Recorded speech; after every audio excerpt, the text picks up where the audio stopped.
തന്റെ ആദ്യത്തെ കുഞ്ഞ് പിറക്കാൻ ദിവസങ്ങളെണ്ണി കാത്തിരുന്ന ദിയ കൃഷ്ണ കടന്നുപോയത് ഒരമ്മയും ഈ സമയത്ത് ആഗ്രഹിക്കാത്ത തരം മനോവേദനയിലൂടെയാണ്.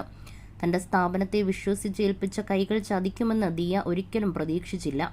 വളകാപ്പ് ചടങ്ങിൽ പോലും സ്വന്തം സഹോദരിമാർ എന്ന പോലെ ദിയ ചേർത്ത് നിർത്തിയത് തന്റെ സ്ഥാപനത്തിലെ ജീവനക്കാരികളെയായിരുന്നു. പക്ഷെ അവരിൽ നിന്നും തിരികെ ലഭിച്ച പ്രതികരണം മറിച്ചായിരുന്നു. സ്ഥാപനത്തിൽ നിന്നായി 60-80 ലക്ഷം രൂപ തട്ടിച്ചതു മാത്രമല്ല, ദിയയ്ക്കും അച്ഛൻ കൃഷ്ണകുമാറിനുമെതിരെ തട്ടിക്കൊണ്ടുപോകലിന് കേസ് ഫയൽ ചെയ്യുകയുമുണ്ടായി. ഓഡിറ്റർ വഴി കള്ളി വെളിച്ചത്ത് വന്നെങ്കിൽ അതിന് കാരണമായത് ദിയയുടെ അനുജത്തി ഇഷാനി കൃഷ്ണയ്ക്ക് തോന്നിയ ഒരു സംശയമായിരുന്നു. കഴിഞ്ഞ കുറച്ച് ദിവസങ്ങളായി കുടുംബം കടന്നുപോയ മോശം അനുഭവങ്ങളെക്കുറിച്ച് അമ്മ സിന്ധു കൃഷ്ണ വ്യക്തമാക്കിയിരുന്നു. ഇമിറ്റേഷൻ ആഭരണങ്ങളുടെ കടയിലെ QR കോഡ് തിരുത്തി സ്വന്തം അക്കൗണ്ടുമായി ബന്ധിപ്പിച്ചാണ് മുൻ ജീവനക്കാരികളായ 3 പേർ തട്ടിപ്പ് നടത്തി വന്നത്. തട്ടിപ്പ് കണ്ടെത്താൻ ഓഡിറ്റർ വന്നുവെങ്കിലും ആദ്യത്തെ സംശയം ഉടലെടുത്തത് അനുജത്തി ഇഷാനിക്കായിരുന്നു. അതേപ്പറ്റി വെളിപ്പെടുത്തുകയാണ് അമ്മ സിന്ധു കൃഷ്ണ. ദിയ കൃഷ്ണയുടെ കസ്റ്റമേഴ്സിൽ ഒരാൾ ഇഷാനി കൃഷ്ണയുടെ കൂട്ടുകാരിയായിരുന്നു. ഒരു ദിവസം തിരുവനന്തപുരം നഗരത്തിലെ ഷോപ്പിൽ നിന്നും ആഭരണം വാങ്ങിയ ശേഷം പണമടച്ചതിൽ സുഹൃത്തിനും സംശയം തോന്നി.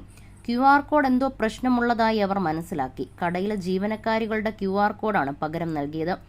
ചെറിയ തുക പോലെയല്ല, ഇത്രയും വലിയ തുകയുടെ തട്ടിപ്പ് നടന്നതിലെ ഞെട്ടലിലാണ് സിന്ധു കൃഷ്ണ. എന്നാൽ 4 പെൺമക്കളുടെ കുടുംബം ഒരു പ്രശ്നം വന്നതും ഒറ്റക്കെട്ടായി നിന്നതിൽ സിന്ധു എന്ന അമ്മയ്ക്ക് അഭിമാനം മാത്രം. അതേപ്പറ്റിയും അവർ വിശദമായി സംസാരിച്ചു. ഏതൊരു പെൺകുട്ടിയും ആഗ്രഹിക്കുന്ന കരുത്തനായ പിതാവാണ് കൃഷ്ണകുമാർ. അദ്ദേഹം ഏതറ്റം വരെ പോയും സത്യം തെളിയിക്കുമെന്നും ശിക്ഷ വാങ്ങി നൽകുമെന്നും മാധ്യമങ്ങൾക്ക് മുന്നിൽ പറഞ്ഞിരുന്നു. എന്നാൽ പ്രസവ തീയതി അടുത്തിരുന്ന ദിയയ്ക്ക് ഈ അപ്രതീക്ഷിത സാഹചര്യം നൽകിയ വെല്ലുവിളി അതിലും വലുതായിരുന്നു. പ്രസവത്തിന് മുൻപുള്ള കുറച്ചു ദിവസങ്ങൾ ഇത്തരത്തിൽ വെല്ലുവിളികൾ നിറഞ്ഞതാകുമെന്ന് കരുതിയില്ല. ക്ഷീണിതയും ബലഹീനയുമായി ഗർഭിണി എന്നയിടത്തു നിന്നും ഒരു പുലിക്കുട്ടി എന്ന പോലെ ദിയ കൃഷ്ണ എന്ന കരുത്തയായ സ്ത്രീ ഉയർന്നു വന്നതായി അമ്മ സിന്ധു കൃഷ്ണ പറഞ്ഞു. അതേസമയം ഒരു കുടുംബം എന്ന നിലയിൽ കുടുംബത്തിലെ ഓരോരുത്തരും ഒറ്റക്കെട്ടായി നിന്നതിൽ തന്റെ ഹൃദയം നിറഞ്ഞുവെന്നും സിന്ധു കൃഷ്ണ, പ്രത്യേകിച്ചും സഹോദരിമാർ തമ്മിലെ അടുപ്പം എക്കാലവും അമ്മുവും ഇഷാനിയും ഹൻസുവും നിന്റെ ഒപ്പം എന്നും ഉണ്ടാകുമെന്നും സിന്ധു കൃഷ്ണ പറഞ്ഞു.